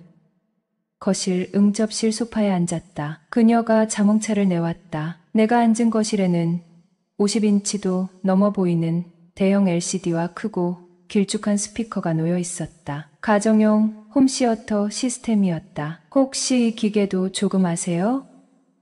여자가 기계의 작동법에 서툰지 나에게 물었다. DVD 기계에 무언가 이물질이 들어간 듯 열리지 않고 있었다. 나는 여자에게 머리핀 하나를 얻어서 DVD 기기 옆에 작은 핀홀에 삽입했다. 그러자 찰카닥 소리를 내며 DVD 기기가 열렸다. 그런데 그녀가 황급히 디스크를 빼려다가 디스크를 그만 바닥에 떨어뜨리고 말았다. 나는 얼핏 방바닥에 떨어진 DVD의 타이틀을 보았다. 동네 비디오방이나 DVD 대여점에서 흔히 빌려볼 수 있는 민망한 제목을 단 야한 비디오였다. 나는 슬쩍 웃음이 나왔다. 여자들도 이런 걸 사거나 빌려보는 모양이었다. 어머나, 이게 왜 여기 들어있나? 그녀는 부끄러웠는지 황급히 DVD 디스크를 들고 다른 방으로 사라졌다. 그리고 한동안 나 혼자 남겨둔 채 방에서 나오지 않았다. 나는 물끄러미 거실과 집 구조를 살펴보기 시작했다. 베란다 쪽에 작은 화단을 꾸며놓고 화단 주위에 물이 흐를 수 있는 조그만 홈통에서 물이 회전하고 있었다. 작은 분수 시스템 같은 것이었다. 집을 꾸며놓은 걸 보니 좀 사는 집인 모양이었다. 나는 거실의 정적을 음미하며 모처럼 나른하고 한가한 시간을 즐겼다. 얼마 후 학원을 갔다던 그녀의 아이가 돌아왔고 나는 아이에게 간단한 내 소개와 강의 오리엔테이션을 했다. 강의라고 했지만 아주 전문적인 수준의 강의는 아니었다. 아직 컴퓨터를 켜는 것만 간신히 하는 사람들이 전 인구의 절반이 넘었다. 나는 그런 컴맹들에게 컴퓨터 작동법,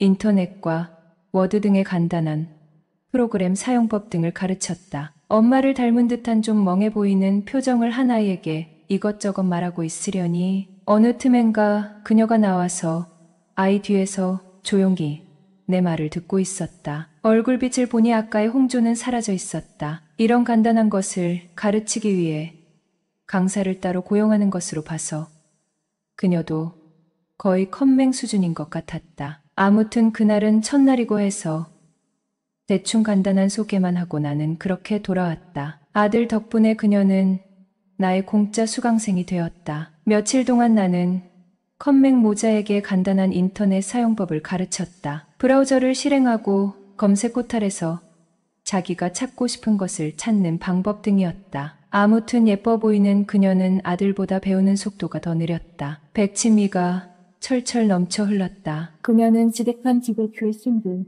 100%의 진짜 콩문이었다. 아, 이건 어제 말해줬잖아요. 이것도 몰라요? 그건 그렇게 하시는 게 아니고요. 얘가 하도 답답해서 약간 언성을 높이면 그녀는 무안해하면서 얼굴이 순식간에 홍당무처럼 빨갛게 변했다. 어떻게 똑같이 배우는데 아이보다 더 못해요? 안 되겠어요. 내일부턴 제가 1시간 일찍 나와서 특별 지도라도 해야겠어요. 내가 참다 못해 그렇게 말하자 아이까지 엄마를 놀려댔다. 선생님, 죄송해요. 제가 워낙 기계 쪽엔 워낙 자신이 없어서요. 잘 좀 부탁드립니다. 그녀가 연신 고개를 조아렸다. 나는 내심 쾌재를 불렀다. 내일부턴 내겐 아이가 없이 1시간 동안 그녀를 마음대로 요리할 수 있다는 생각에 절로 즐거워졌다. 다음 날 1시간 일찍 와서 부팅을 하던 나는 눈이 휘둥그레졌다. 그녀 집에서 거실에 컴퓨터를 켜고 브라우저를 실행하자 미국의 야한 사이트가 떡하니 초기 화면에 뜬 것이다. 그녀가 내 옆에서 안절부절 못하며 얼굴이 빨개졌다. 내가 그녀를 한번 쳐다보자 그녀는 말을 걸지도 않았는데 계속 변명하듯 말하기 시작했다. 아, 그렇잖아도 선생님 오시면 여쭤보려고 했어요. 어제 아이가 잘 때 어떤 사이트를 한번 들어갔는데 계속 창이 뜨는 거예요. 종료해도 계속 뜨더라고요. 나는 조금 어이가 없었지만 일부러 능청스럽게 말했다. 어머니, 이런 거 보고 싶으면 보고 싶다고 말씀을 하셔야죠. 거실에 있는 컴퓨터로 이런 거 하면 아이가 다 볼 거 아닙니까?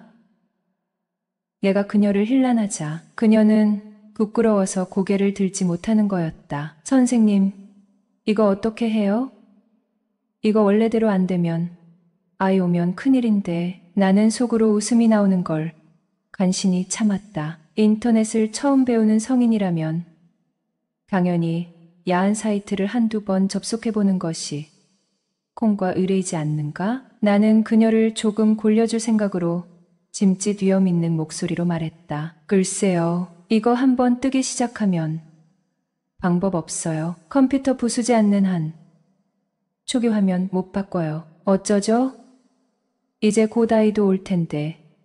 나는 그녀가 전전긍긍해하는 모습이 너무 귀여웠다. 아이까지 있는 유부녀의 모습이라고는 도저히 생각할 수 없었다. 그러기에 다음부터는 거실에 있는 이 컴퓨터로는 절대 그런 사이트 들어가지 마세요. 나는 마우스를 쥐고 북마크를 열어서 어제 그녀가 방문한 사이트 기록을 쭉 훑어봤다. 아휴, 이런, 한번 들어갔다더니 많이도 들어가셨네. 여기 어디 갔는지 쭉 다 나오네요. 방문 사이트 기록에는 온갖 종류의 성적 취향의 사이트들이 주르륵 떠올라 있었다. 그녀는 내가 자신이 방문한 사이트들을 다 알고 있다는 듯한 표정을 짓자 얼굴이 밝았다 못해 귓불까지 붉게 상기됐다. 그리고 지난번처럼 안방으로 들어가더니 다시 한동안 나오지 않는 것이었다. 컴퓨터 안 고치실 거예요?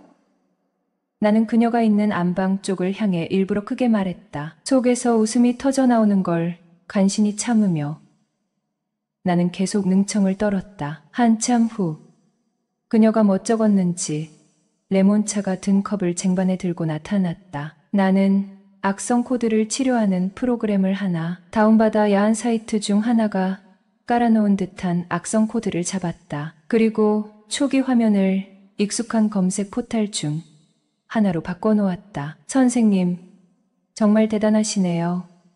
그 과정을 옆에서 지켜보던 그녀가 별것 아닌 그것에 크게 감탄한 표정을 지었다. 컴맹의 눈에는 그 정도만 해도 대단해 보이는 것 같았다. 나는 그녀에게 집에 컴퓨터가 하나 더 없냐고 물었다. 애 아빠가 쓰던 게 하나 있어요. 그녀는 안방에서 노트북을 하나 가져왔다. 앞으로 저런 성인 사이트 가시려면 이걸로 가세요. 그리고 인터넷 하실 때 새 창 뜨면 아무거나 오케이 누르면 안 돼요. 아, 저 그런데 정말 안 들어가요. 그녀가 다시 정색을 하며 부인했지만 나는 그녀의 대답을 못 들은 척 무시했다. 보기보단 그런데 관심이 많은 여자란 걸 이미 훤히 알게 되었다. 아무튼 나는 노트북을 받아들고 그녀가 있던 안방으로 성큼성큼 걸어 들어갔다. 방 안에서는 잘 꾸며진 여자 방에서만 풍기는 뭐라고 말할 수 없는 달콤한 향기가 났다. 자신도 모르게 침이 넘어갔다. 나는 화장대 옆 책상에 노트북을 내려놓고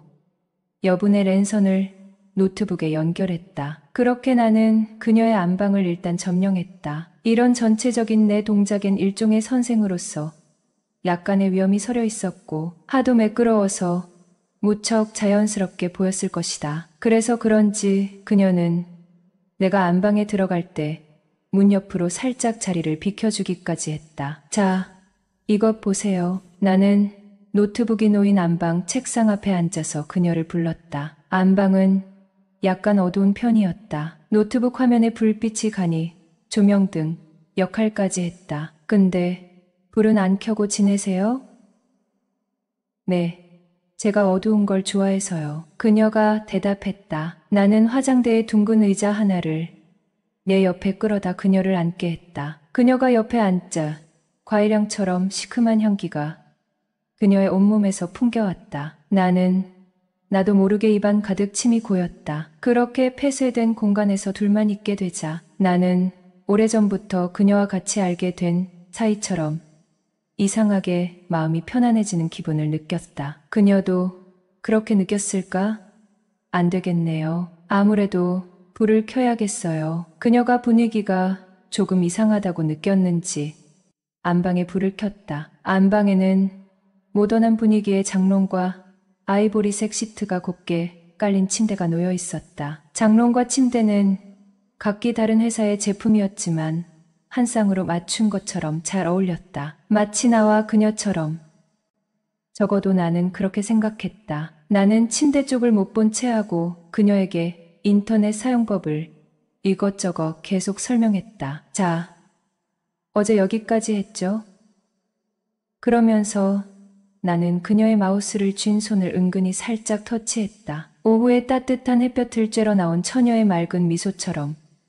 그것은 아주 부드럽고 자연스러운 접촉이었다. 너무나 자연스러워 오히려 정색을 하고 손을 잡은 걸 채근하는 게 더 이상할 지경이었다. 그리고 그것은 그녀에 대한 나의 첫 번째 접촉이기도 했다. 그녀는 한참 동안 마우스를 쥔 오른손을 나에게 잡힌 채 내가 이끄는 인터넷의 바다를 함께 탐험했다. 어머나, 배가 태평양과 대서양을 거쳐 인도양에 접어들 때쯤 돼서야 그녀는 나에게 붙잡힌 손을 잡아 빼는 것이었다. 나는 문득 그녀의 침실에서의 반응 속도도 이렇게 느릴까 하는 점이 궁금해졌다. 뭐 더러운 거 만졌어요?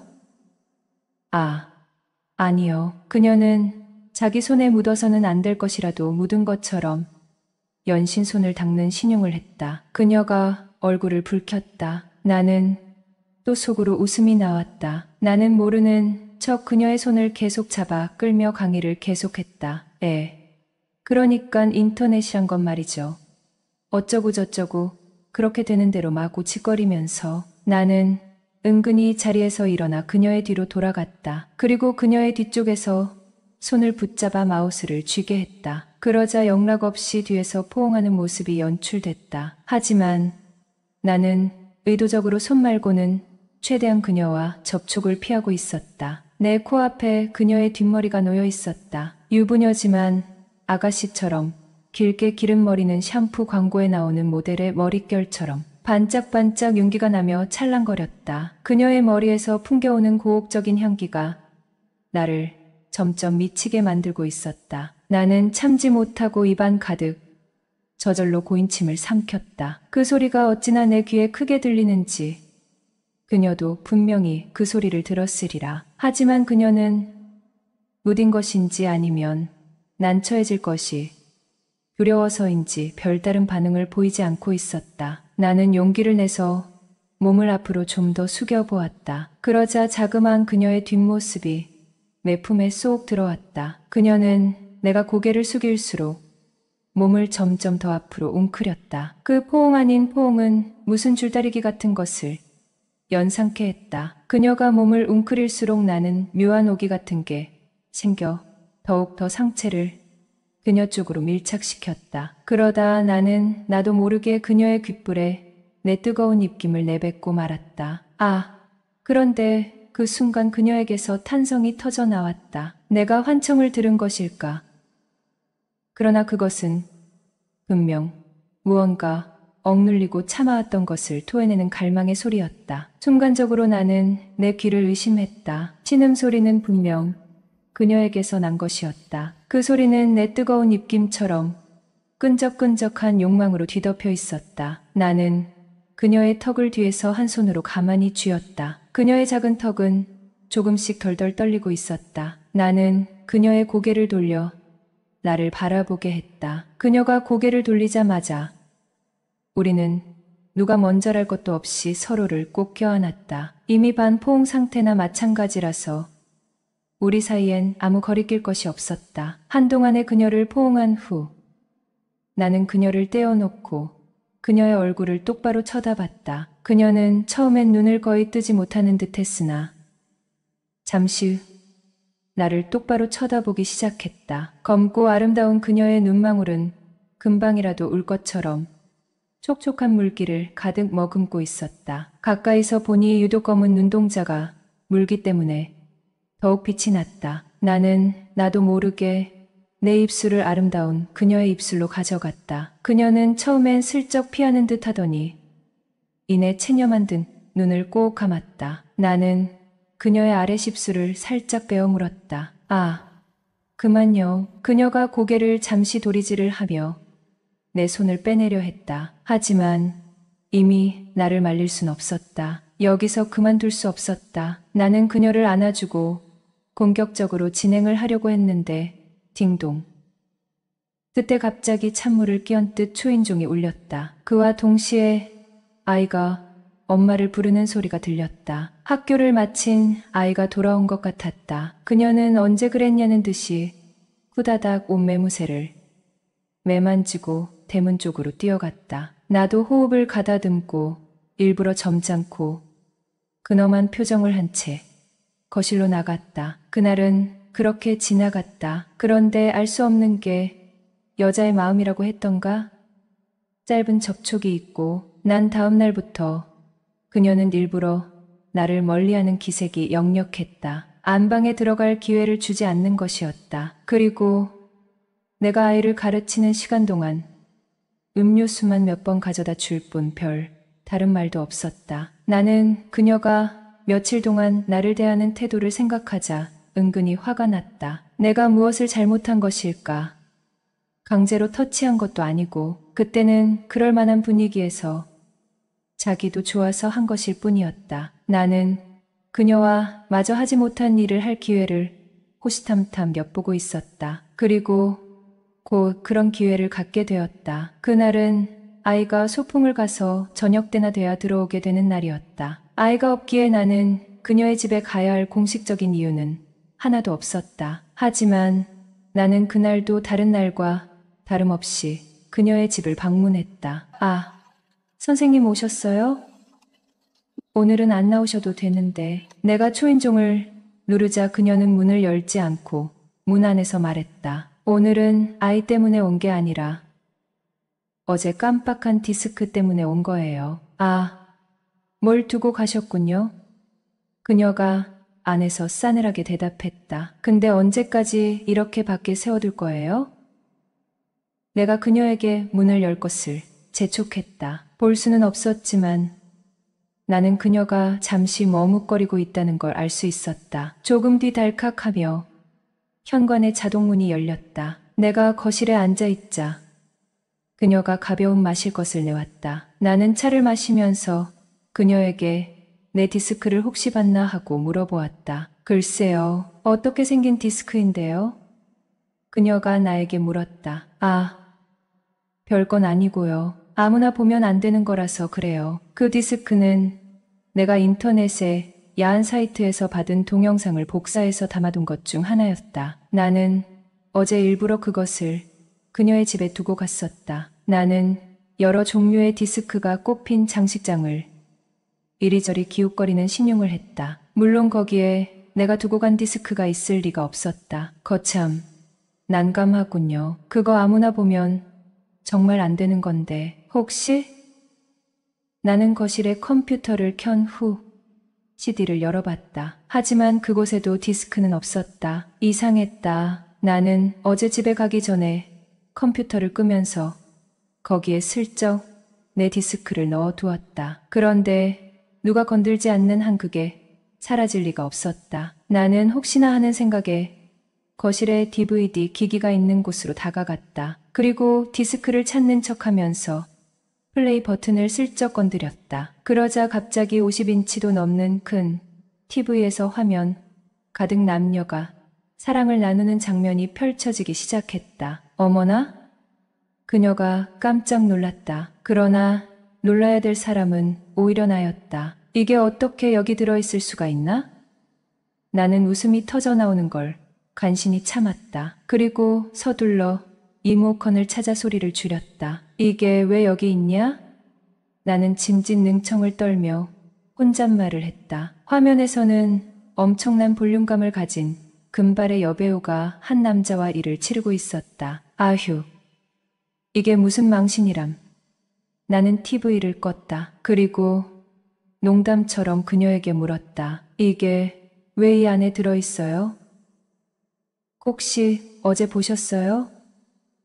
이거 사실은 못 보던 디스크가 하나 있길래 뭔가 싶어 오늘 한번 넣어보기만 했어요. 근데 사실은 DVD가 고장이 난 건지 디스크가 나오지 않았어요. 그게 선생님 거였군요. 죄송해요. 그녀의 얼굴은 처음 본 날처럼 홍당무가 되어 있었다. 그럼 다 보진 못한 거군요. 근데 은근히 이런 거 되게 좋아하시는 것 같아요? 보기엔 전혀 그렇지 않을 분 같은데. 하긴 나도 좋아하니.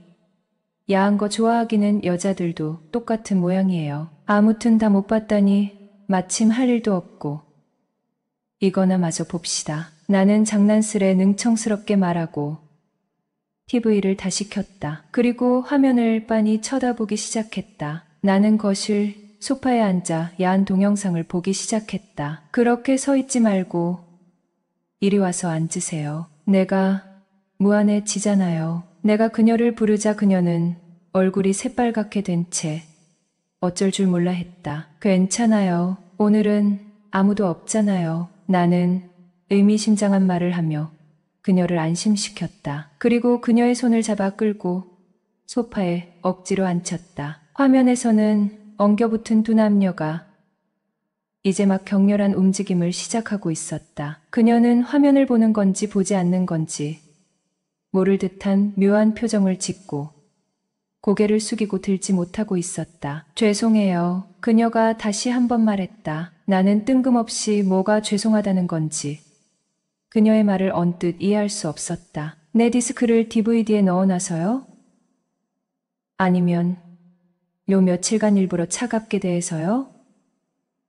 얘가 그녀에게 물었다. 그녀가 대답을 못하고 머뭇머뭇했다. 나는 그녀의 작은 턱을 들어 올려 나를 쳐다보게 했다. 그녀의 홍조 띤 얼굴이 유독 예뻐 보였다. 아, 모르겠어요. 둘 다요. 그녀가 내 손을 뿌리치고 고개를 다시 아래로 떨구었다. 나는 그녀 쪽으로 완전히 돌아앉으며 다시 그녀의 얼굴을 들게 했다. 그리고 그녀의 이마에 가볍게 입을 맞췄다. 그녀가 눈을 감았다. 그녀는 이제 고개를 돌리지 않았다. 괜찮아요. 내가 말했다. 그녀의 사과를 듣고 나자 요 며칠간 그녀의 행동이 조금 이해가 됐다. 그건 그냥 여성의 선천적인 부끄러움이었다고 해두자.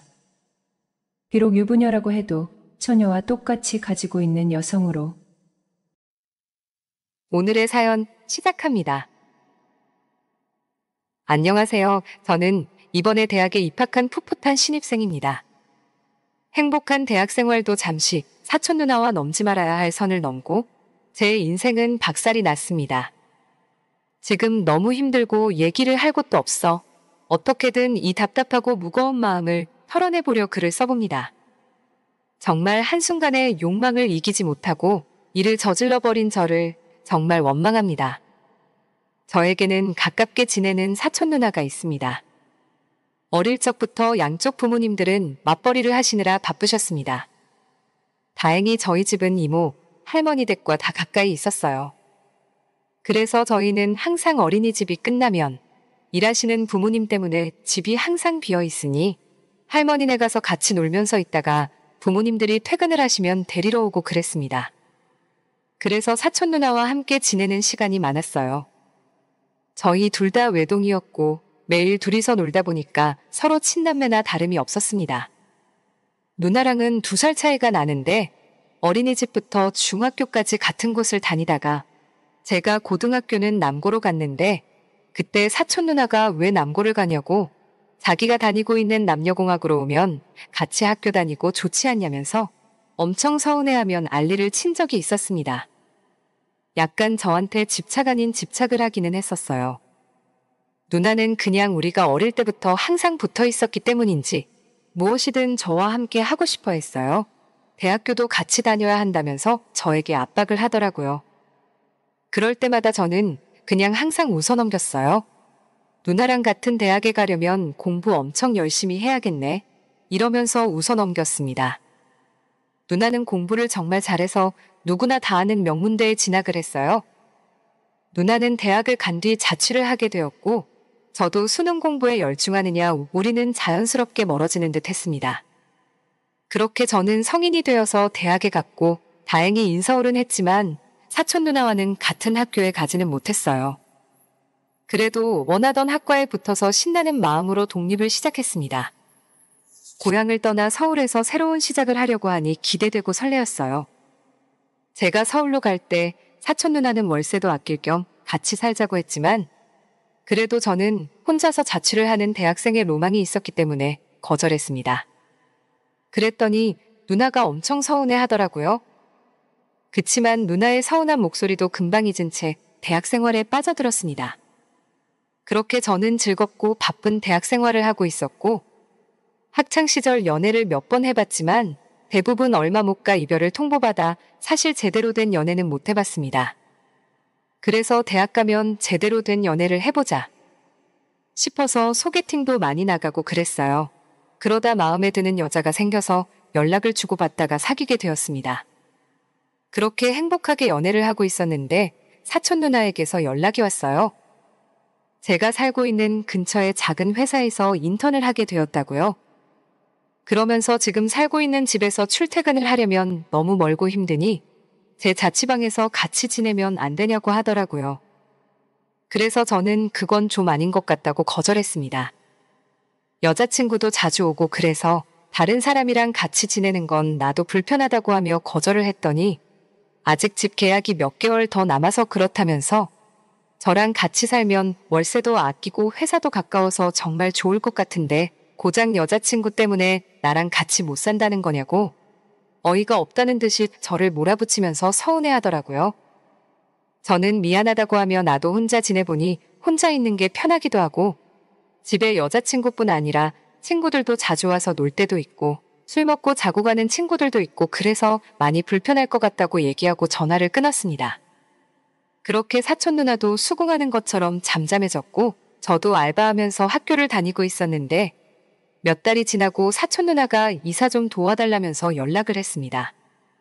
누나는 다음 주면 이사한다고 오늘 이사할 집을 다시 보고 청소도 할 예정인데 같이 해달라고 하더라고요. 그래서 벌써 집 구했냐고 어디로 구했냐니까 그건 이따가 보면 알 거야 이러고 전화를 끊었습니다. 저는 알바를 끝내고 집에 도착해서 비밀번호를 누르고 있는데 옆에서 갑자기 사람이 나오더라고요. 그 사람은 바로 저의 사촌 누나였습니다. 정말 깜짝 놀랐습니다. 사촌 누나는 제가 깜짝 놀란 모습에 엄청 웃으면서 제 옆집으로 이사를 왔다고 얘기를 했어요. 마침 집이 나와 있어서 바로 계약했다고 하더라고요. 자기도 옆에 제가 있으니까 좋고 회사도 가까워서 일석이조라며 좋아하더라고요. 저는 너무나도 놀랐지만 처음 다니기 시작하는 회사니까 가까이서 다니면 좋고 혹시라도 무슨 일이 생기면 제가 챙겨줄 수 있겠다 싶어서 다행이라고 생각했습니다.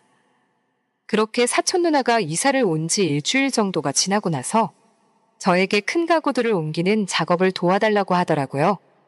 그리고 누나는 고맙다며 점심을 사줬습니다. 그러면서 집 주변 구경 좀 시켜달라고 하길래 가볍게 구경하고 근처 맛집에서 맛있게 점심을 먹었어요. 점심을 다 먹은 후에 저는 여자친구를 만나러 가야 된다고 하니 저를 못 가게 하더라고요. 여자친구랑 요즘 사이가 별로 안 좋아서 가봐야 된다고 했습니다. 권태기가 온 건지 여자친구가 연락도 뜸하고 요새 계속 바쁘다면서 못 만났었거든요. 그렇게 저는 여자친구를 만나러 갔습니다. 만나러 갔는데 여친이 헤어지자고 하더라고요. 다른 남자가 생겼다고 미안하다며 헤어지자는데 정말 아무 말도 할 수가 없었습니다. 그녀는 제게 잘 지내라며 마지막 인사를 건넸습니다. 요즘 맘이 떠난 것 같긴 했지만 다른 남자가 생겨서 그런 거라고는 생각을 못했는데 갑작스러운 이별 통보에 많이 힘들었습니다. 그렇게 저는 며칠간 술을 엄청 먹으러 다녔어요. 사귄 기간이 엄청 길거나 한 거는 아니었지만 제가 처음으로 오래 사귄 여자이기도 했고 많이 좋아해서 그런지 이별 통보를 받으니 마음이 많이 아프더라고요. 그렇게 저는 매일 부어라 마셔라 했습니다. 하루는 집에서 혼자 술을 먹고 있었는데 사촌 누나가 집으로 찾아왔습니다. 제가 많이 힘들어하니까 같이 술 마셔주겠다고 왔더라고요. 저는 누나한테 여친이랑 헤어졌다고 이렇게 혼자서 궁상 떨고 있는 모습을 누나한테 보이고 싶지 않다며 많이 쪽팔리다고 했습니다. 사촌 누나는 사람이 사랑에 있어서는 다들 한없이 약해지고 그러는 거라고 위로를 해주면서 같이 술을 마셨어요. 누나랑은 성인이 된 후 처음으로 같이 마시는 술이었는데 꽤나 잘 마셔서 놀랐습니다.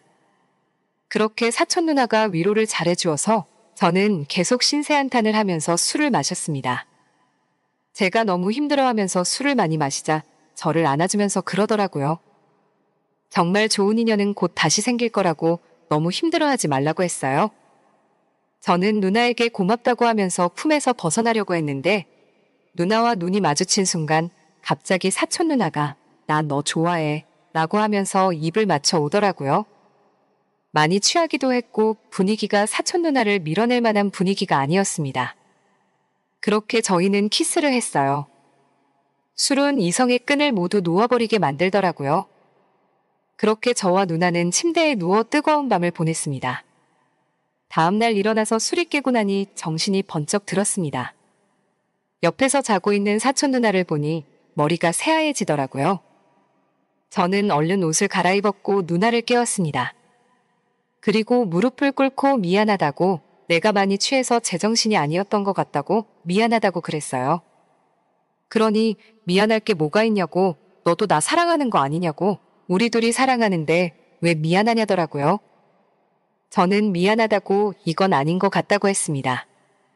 그냥 술에 취해서 실수한 거라고 그랬더니 사촌 누나가 돌변하더라고요. 누나는 그럼 우리 부모님이랑 이모네한테 너가 나한테 몹쓸 짓 했다고 다 얘기할 거라고 하더라고요.